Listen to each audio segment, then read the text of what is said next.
Okay, so we're at the end of lesson one. Healthy food starts with healthy soil, and I'm just going to go through again the things that we talked about building compost. So you're going to want to get a compost collector, either a recycled plastic jug or some kind of fancy ceramic pot or an enamel container, just whatever you want to store your compost in the house in. And then you've got to decide where you're going to put your compost outside. Are you going to have a bin, a wooden bed? Where are you going to erect it? So if it's the middle of winter, where are you going to keep your scraps? Are you going to keep them in the garage, a garbage can, 5-gallon buckets, a plastic tote? Think about if you want to create a worm bin and explore vermiculture. I promise you it was so much easier than I ever thought, and it worked really good. Just the one big thing I learned was you should really try to start the bin 2 weeks before you actually add the worms. Get some of that newspaper and things decomposing a little. Local manure. Are you going to get chickens? Find a local source for manure, horse poop or cows or sheep or goats or, like I said, llamas. A friend of ours has a place called Fantasyland Llama Land, and he came on and talked about using llama dung and how great that was. And did I tell the story about when my dad, the Ringling Brothers, was at Madison Square Garden and he had been at a convention at the Javits Center that day, and when he was getting on the train, he was talking, because my dad could talk to anybody, and so he was up talking to the circus people, and just he ended up bringing home this whole garbage bag full of elephant dung on the Long Island Railroad. And he called my mom. He's like, you have to come pick me up. And we went and picked him up, and it was just this funny story that we all laughed about for years. But it was cool. He put it in the garden, and so, always the environmentalists. My parents were, super dedicated to taking care of our planet. So my dad was like, "Don't waste that elephant manure. I'll put that in my garden." Um, and then green manure, cover crops, or growing your own compost or soil, healthy soil, and the chop and drop. So this is much easier than I ever thought it would be too. So just remember, a cover crop is basically a crop that you grow for the soil. So now that you've got yours black gold started, what are you going to do in the meantime? The next step is to get some soil.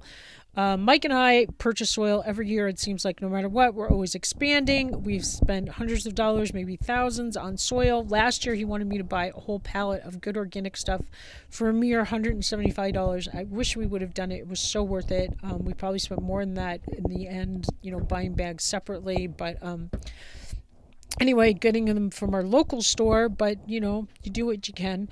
I do want to recommend that you get some soil at this point, because you're going to start planting stuff soon, either in pots or outside.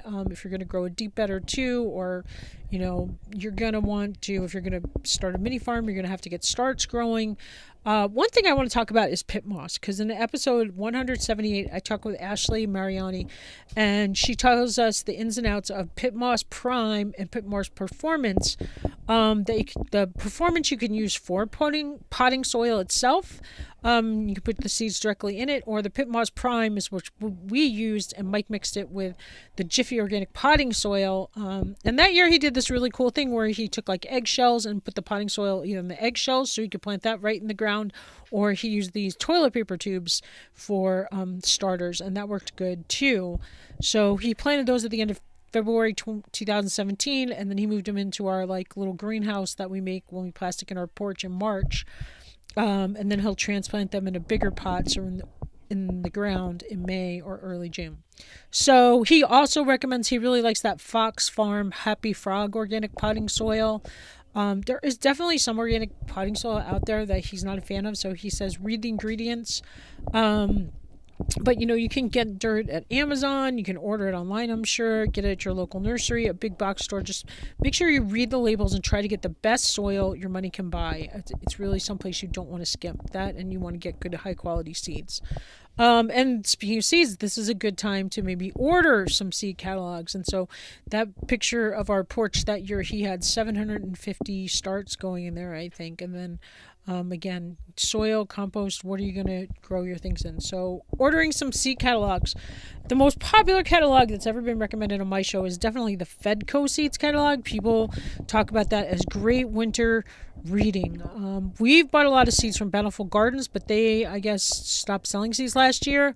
But they did have good references.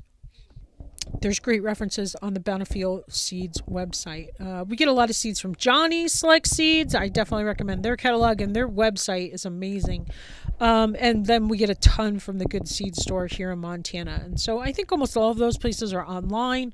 Mike has also bought and really successfully grown seeds that are difficult to grow in our area, vegetables like corn and some melons, from seeds he got from a place called Seeds Trust.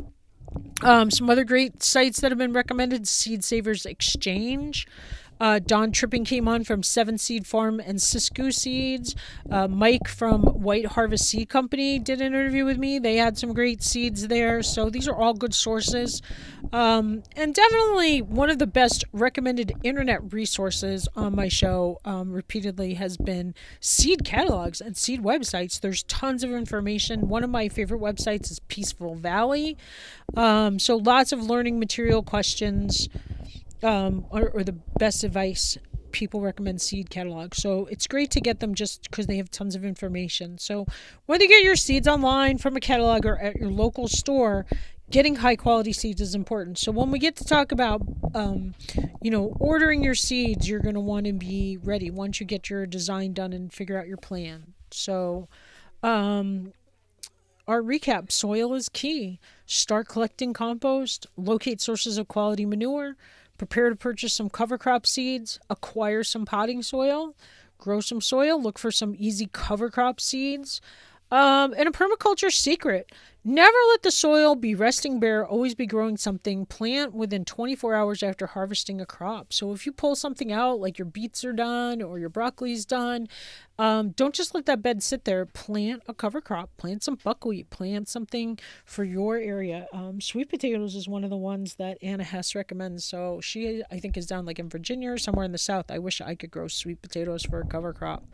So I would recommend her primer. And just the first thing we're going to focus on is getting some healthy soil. Now, on to lesson 2, getting your garden goal. Let's get growing. We're going to plant something and we're going to define your garden goal.